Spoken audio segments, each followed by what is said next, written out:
Assalamualaikum warahmatullahi wabarakatuh. Kembali lagi kepada saya Sumri. Hari ini saya berada di salah satu universitas Islam terbesar di Sumatera, yaitu UINSU. Kalian penasaran kenapa saya di sini? Saya di sini bersama rekan-rekan saya. Yang pertama ada Widi, kemudian ada Aidil, ada Hodna, seperti Sapriani. Ikuti keseruan kami.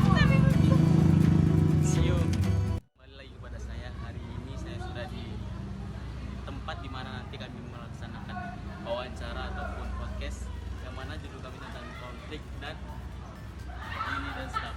Jangan lupa foto videonya.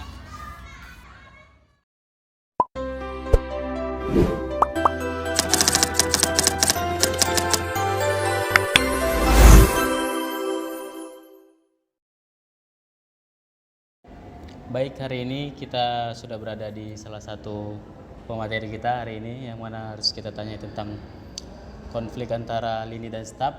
Hari ini kita membahas tentang itu di lingkungan UIN, ruang lingkup UIN. Hari ini membahas tentang apa itu konflik, kita pahami konflik lini dan staf. Ada nggak kira-kira kendala di antara lini dan staf, kemudian kesalahpahaman dan tentang konflik selanjutnya. Langsung saja kita ke pemateri yang akan kita tanya hari ini kepada Bang Dayoga.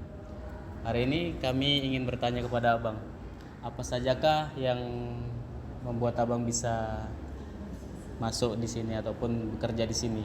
Kayak motivasi apa Abang bisa kerja di sini?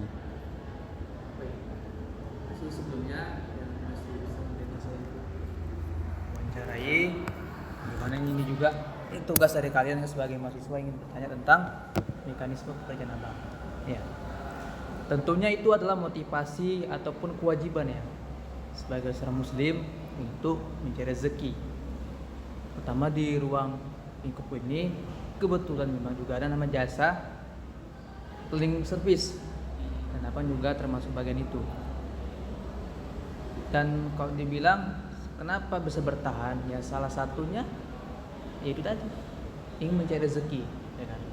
Dimana kita tahu ruang lingkup pekerjaan tuh saat ini itu begitu sulit.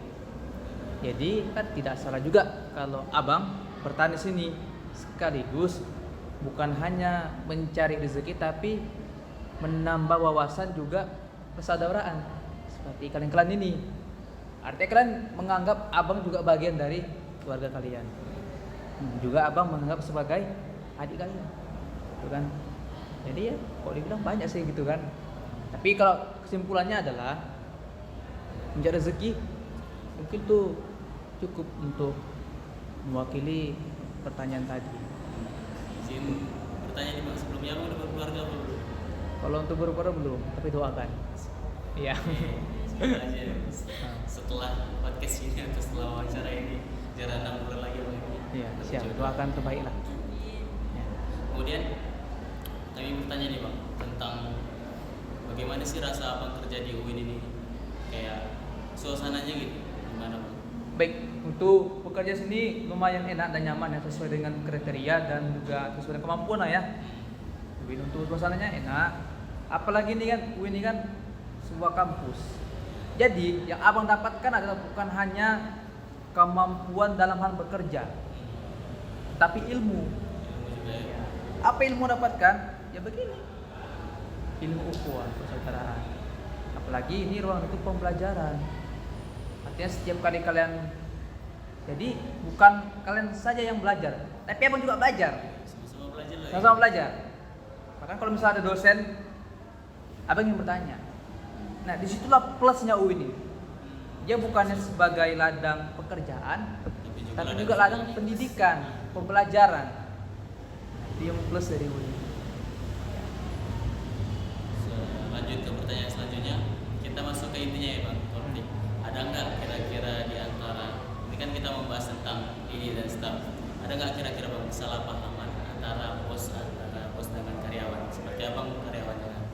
leader abang, misalnya abang kan punya ketua dalam grup kan, kelompok, ada nggak bang kira-kira kesalahpahaman antara itu? Oke. Yang namanya kesalahpahaman itu bukan hanya di ruang lingkup pekerjaan. Mungkin kalian pun juga. Jadi tidak tutup kemungkinan ya kesalahpahaman itu hal yang lumrah, ya kan? Nah, kalau abang pribadi dalam hal pekerjaan, kesalahpahaman itu mungkin ya dalam pekerjaan lah, mungkin dalam SOP pekerjaan, ya kan, yang tidak sesuai, atau waktu jam bekerja nggak tepat waktu. Tapi itu harus dijelaskan. Misal abang bekerja nih, abang nyapu, dalam bahasa cleaning service sweeping namanya, abang nyapu. Di saat Pak leader itu nggak nengok, abang nyapu udah selesai, pekerjaan sudah selesai. Tapi leadernya lewat ketika pekerjaan selesai. Apa dalam benak dia? Belum dikerjakan nih. Ini belum dikerjakannya. Nah, disitulah hukum kesalahpahaman itu jatuh. Nggak dikerjakannya. Marah deh misalnya. Kenapa nggak kerjakan gini? Jelaskan, pekerjaan saya sudah selesai Pak. Saya capek. Nah, artinya apa? Komunikasi yang baik adalah kuncinya. Ketika kita menyampaikan komunikasi yang baik kepada leader kita, teman kita, dosen kita dengan baik, dengan enak, maka kemungkinan kesalahpahaman itu sedikit. Oh gini loh Pak, tadi ketika Bapak pergi sudah saya sapu. Tapi kan banyak ya kan mahasiswa di sini kan. Iya. Kita tidak bisa pungkiri mahasiswa UIN lah gitu ya. Nah, maksudnya semena-mena lah gitu, buang sampah ya kan, Pak sendiri lah kan. Namanya Jadi juga ketika pekerjaan sapu saja nih, apa jalan yang sudah bersih, Bapak baru lewat. ya belum lewat. Apa Pak? Oh Pak, ini mungkin ada yang kotor Pak, saya bersihkan Pak ya. Atau sebagai butuh saya bekerja. Mungkin kalau memang sebagai leader yang bijaksana, intelektual, dia akan memahami, oh iya betul juga ya, nggak salah. Nah begitu kira-kira. Nah, ini bang, ada nggak kira-kira sampai abang ini difitnah ini kira-kira sama kawan sendiri ataupun sama sesama karyawan lah, ke leader, bang ini dia nggak kerja bang. Nah, Sering. sering ya. Sering begitu kan, itu hal yang lumrah ya kan, itu yang wajar. Kedengkian, dalam bahasa kasar kedengkian dalam pekerjaan kan, yang si beliau mencari muka begini kan, ya kalian pun juga begitu mungkin, aku harus mencari muka nih gini. Padahal tuh sebenarnya hal yang memang harus dijalankan begitu kan. Ya kalau misalnya sering fitnah, gibah, surik lah. Berarti ada persaingan juga ya bang? Ada persaingan, tapi persaingan yang benar adalah ketika kita menunjukkan jadi diri kita sebenarnya. Tak mesti kali kita menjatuhkan lawan. Oh, kok fitnah balik. Itu orang pengikut. Gak boleh balas dengan kejahatan juga ya? Kejahatan dengan kejahatan itu nggak boleh. Dibalas dengan kebaikan. Nah, ini selanjutnya bang agak ekstrim katanya. Kira-kira ada nggak bang kira antara leader ini semena-mena sama kita kayak bahasanya tidak memanusiakan karyawan. Kalau dalam konteks tidak memanusiakannya itu tidak sampai. Tapi kalau sampai ke penyindiran, bahkan dalam aspek kasar, sering. Seperti apa bang? Misalnya, Pak kerja kau, cok kau, misalnya gitu kan, dua kau, gitu kan, itu udah wajar. Selama kita memang salah, itu wajib terima. Namanya dia seorang leader ya? Nah, itu bahkan kan istilah gini, semakin tinggi jabatanmu, makin besar tanggung jawabmu, wajar. Kemarahan dia itu wajar dengan apa? Dengan apa yang dia emban, ya kan? Nah, amarah yang kita terima itu sesuai dengan apa yang kita kerjakan. Kalau amarah besar berarti besar juga. Nah, jangan menanggapinya apa? Santai aja. Kalau kita salah, siap Pak, salah. Siap Pak, salah. Juga, salah. Siap Pak, salah. Ya kan? Bahkan abang sedikit abang musuh agama. Bahkan dalam agama Islam, memang itu berkata kalau engkau ingin menasihati seseorang, ya, menasihati, memberi pelajaran, itu jangan di depan umum. Itu secara tak langsung itu menjatuhkan apa yang kita sampaikan. Sama saja kayak kita buat down mental dia. Benar. Kalau ingin menyampaikan sesuatu memang pahit rasanya, pribadi, empat mata. Positifnya apa? Kita menghargai dia sebagai seorang manusia walaupun dia karyawan kita. Kita pun sebagai bos gak boleh semena-mena. Karena kan kita tidak tahu ya kan mental orang beda-beda. Iya, betul. Kepribadian orang juga beda-beda. Makanya ketika kita menjadi seorang pemimpin, tengok apakah diri kita memang siap jadi seorang pemimpin. Kalau memang nggak siap, kalau memang dia orang emosian, udah bisa lah jadi kawan aja. Tunggu bisa ya kan. Bisa ya kan. Sama kalau seperti menikah. Ya. Nikah. Kalau memang mental siap, jalankan. Ya kan? Dan walaupun kayak materi belum ya. Nggak masalah, kita bawa sedikit ya kan. Kalau mental sudah siap, apapun di tangannya selesai. Bang, penting kali bang, nanti mau kasih makan apa ada orang ini. Loh, mentalmu udah siap. Kamu nggak percaya sama di atas, kan begitu. Karena rezeki udah ada ya kan, Bang. Istri Udah juga satu. ada, laki-laki udah ada. Kayak ini misalnya, ini juga siapa nih? Ini jadi nggak kadang meminta loh. Tapi ketika Tuhan tahu abang ingin menolong kalian, Tuhan kasih rezeki itu. Kata langsung begitu juga kalian nanti. Udah kayak ceramah gitu. Nah, Udah lari ke nikah kita nih ya guys.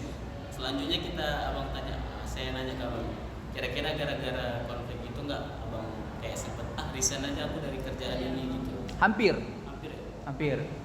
Nah, yang membuat abang bertahan apa? Tuhan tidak tidur. Nah, dan satu lagi, rezeki itu nggak tertukar. Apa istilahnya? Biarkanlah apa? Abang nggak tahu itu hadis atau kalimat kiasan. Biarlah anjing menggonggong itu katanya. Kok menggonggong sana? Emang karena kehadiranku apakah mengganggu hidupmu? Enggak kan? Dan apa karena fitnah butuh aku mau? Enggak lah. Aku punya Tuhan kok. Tuhan aku nggak tidur kok. Seandainya kalau kita berhenti ketika difitnah, berarti apa? Kita lemah. Kita kalah ya. Kita kalah. Sama kayak kita main game AFK ya misalnya. Iya. Jelas lah, ya kan? Itu. Selagi Tuhan masih memandang kita masih ada, terkadang kan gini, kenapa orang down? Dia menganggap Tuhan tidak ada. Dia capek. Tapi ketika dia ditanamkan dirinya ada Tuhan, ada Allah, oh semua digasih. Yakinnya kuat ya. Mau skripsi 1 tahun pun ada Tuhan kok. Dan jangan lupa bersyukur. Bersyukurnya apa? Bersyukur hari ini aku masih bisa bekerja. Di luar sana masih banyak pekerjaan, mohon maaf, lebih berat daripada ini. Di panas-panas kayak gini kita bisa di dalam ruangan. Coba di sana. Panas-panas seperti ini di mana? Di jalan, di pasar. Ya kan? Tingkat kenyamanannya lebih kita lagi nyaman. Itu memang udah cocok ya di tempat ini. Dan satu lagi, kalau kita memang sudah mendapat rezeki, jangan membanding-bandingkan. Itu nggak boleh. Iya. Syukur aja. Nah, aku duit enak kerja aku banyak mahasiswa dikasih ini. Kita nggak tahu apa dalam isi hatinya. Iya betul. Coba kan? Ya. Kadang ada nggak sih bang, kayak misalnya nih abang gitu kan, ada nggak sih mahasiswa yang suka ngeremehin abang gitu ya, kita nggak tahu ya kan bang. Menurut abang karena pekerjaan abang ada nggak sih mahasiswa yang bertingkah yang sepele gitu sama abang? Pasti ada. Pandangan orang yang berbeda. Karena yang abang tangkap diri abang pribadi ya. Saat ini beberapa orang ya, abang nggak mengatakan mahasiswa, orang berarti kan menyeluruh. Iya, Masih memandang pekerjaan itu sebagai aspeknya. iya betul sih. Masa aku lah. Iya. Tukang bersihkan toilet nah. Oh, wajar. Apa gitu. Itulah. Intinya kan halal. resikonya. Iya betul. Halal. Bukan suatu risiko ya kan. Kayak Gimana? bukan jadi risiko ya kan. Kalau resiko tuh pertama kali yang abang alami. Dulu abang nyapu malu pakai masker.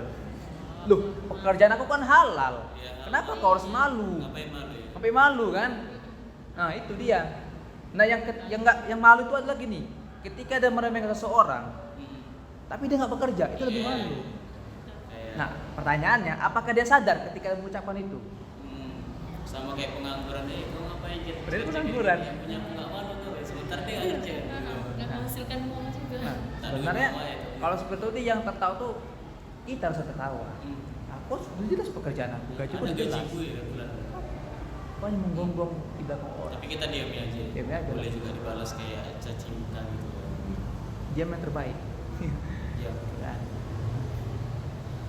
Kira-kira bang suka dukanya di ini apa aja? Bang? Kerja semenjak abang dari awal lah sampai sekarang ini.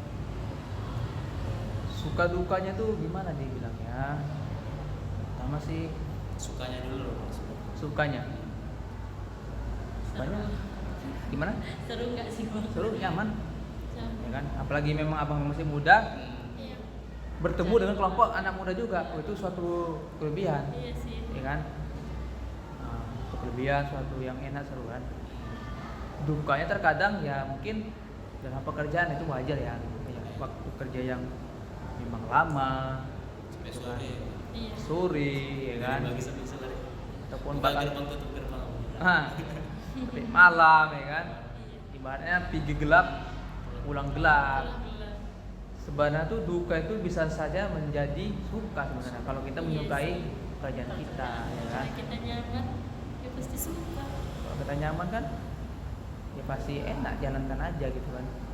Tapi yang kalau kalian bertanya adakah suka dan dukanya, ya pasti ada. Ada. Itu kan. Nah, Kira-kira bang, kami mengambil satu kesimpulan apa sih solusinya bang ketika kita berada di posisi abang? dalam hal apa nih? Apakah dalam hal konfliknya? Dalam hal kayak kerja sama abang terus dapat konflik sama kayak abang. Kan banyak nih orang rata-rata gara-gara itu tuh kayak sebulan 2 bulan desain sama kayak kerja di Indomaret bang, kebanyakan. Indomaret tuh banyak kayak misalnya penerimaan karyawan di ratingan ini sekitar 100. Nah, berjalan 2 bulan 3 bulan karena kerasnya kerja itu tinggal 30 orang atau tinggal 20 orang. Itu gimana bang motivasinya lah gitu, solusinya? Pasti ya bertahan, bersyukur dan ingat yang di atas, gitu kan. Sebenarnya itu banyak sih.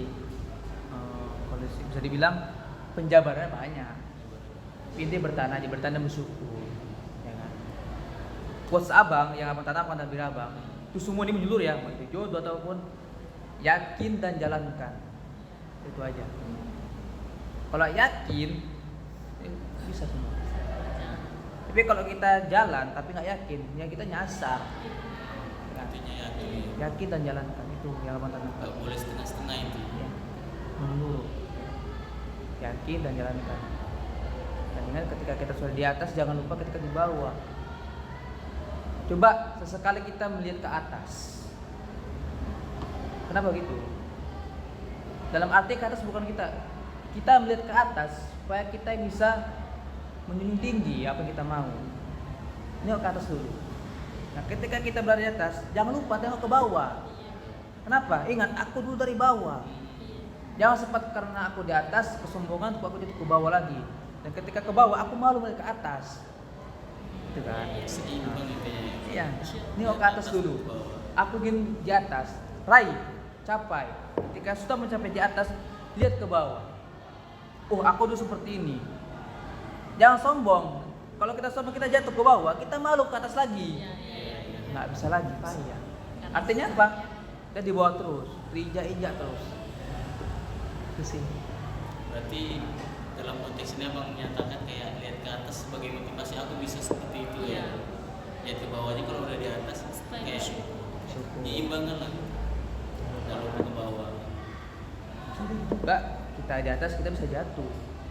Tapi kalau untuk naik ke atas kayaknya lebih sulit lagi, lebih ekstra lagi dari yang pertama. Tuh, Mungkin dari rekan-rekan saya yang bertanya ataupun Langsung ajukan aja di- sesuatu yang ditanyakan lah kepada bang ini. Oh iya bang, ada nggak sih bang, kan abang ini seorang karyawan gitu kan yang berarti mempunyai atasan. Pernah nggak sih bang, abang berpikir kalau atasan abang itu membanding-bandingkan abang dengan karyawan lainnya? Oh, dikejar. Asyanu rajin, kau enggak? Ya wajar, itu enggak masalah. Ya kan? Cari buka dari Nah, itu juga kalau kita ambil positifnya ya, itu motivasi. Motivasi itu apa? Ya aku juga bisa seperti dia, bahkan lebih. Akan kubuktikan nanti. berarti ini motivasi lebih giat kerja nih. Iya, ambil kerja aja. Kalau kita ambil positifnya, tapi untuk saat ini kita kebanyakan ambil apa? Negatifnya. Macam betul ya bapaknya. Kali ini udah, artinya apa? Jatuh ke mental. Udahlah, kenapa kau nggak nyapu? Malas aku, kenapa? Pilih kasih. Bandingkan aja sama bapak itu. Jatuh mental lah dia. Lebih enak dia. Nah itulah penyakit anak muda saat ini. Salah memahami. Salah memahaminya, itu tadi kesalahpahaman. Salah mengawal. Nah, lama-lama bertumbuh pula, makin panjang konflik itu. Kalau tidak ada komunikasi yang baik, nah, bisa jadi konflik gitu ya kan sama kawan sendiri. Ih, kok bisa nih tujuh aja gitu. Saya gajinya besar gitu. Kepanjangan kan, termasuk kalian juga mungkin di dalam kelas dan malam kuliah bisa jadi. Iya. Komunikasi yang baik adalah kuncinya. Terus bang, di dalam pekerjaan ini kan sehari, apakah ada pembagian pekerjaan, misalnya si ini nyapu, si ini bersihkan toilet gitu, apakah ada pembagian kerjanya gitu? Oh, oke. Kalau di gedung kita ini tidak ada, udah memang plottingan masing-masing. Kayak abang, plottingan bawah aja.